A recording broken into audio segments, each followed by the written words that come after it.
debate of Roger Fowler, F.W. Bateson. The following reading tracks two sides of a debate between Roger Fowler and F.W. Bateson about the usefulness of stylistics as an academic activity. The debate was played out during the 1960s in academic journal. Essays in criticism and its individual contribution were later gathered together in Roger Fowler's collections of essays, Fowler 1971. It was stimulated by an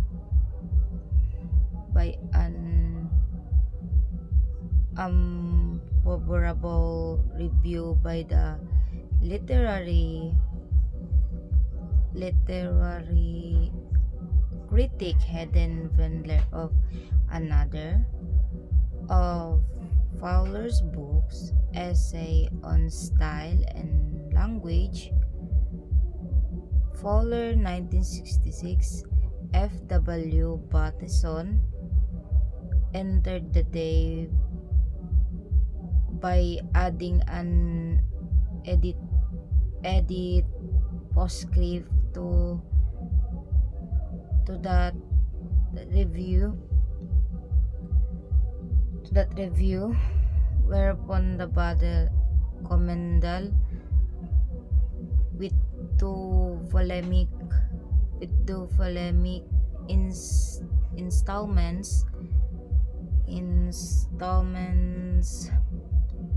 each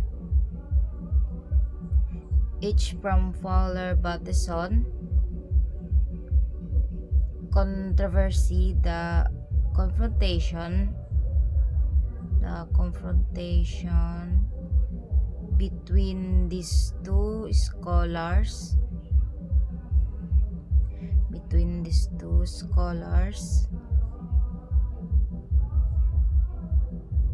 is important because it represents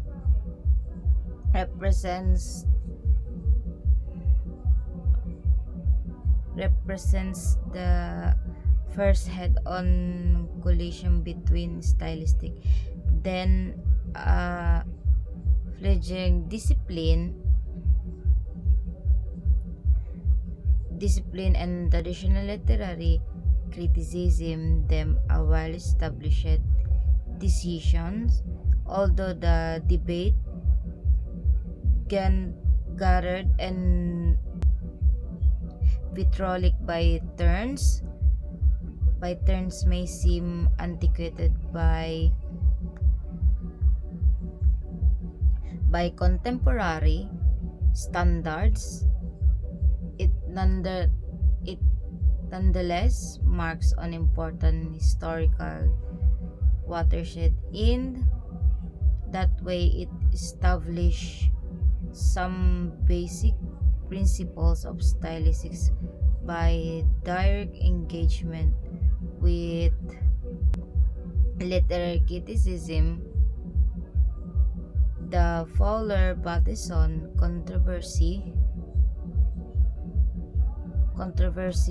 arguably produced the first blueprint for stylistics.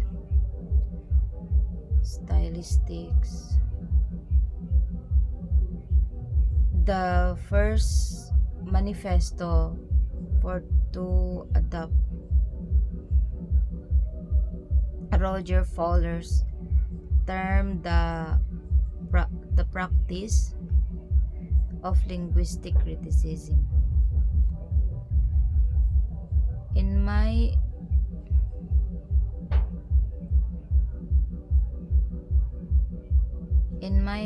short explanation about the Bateson is is that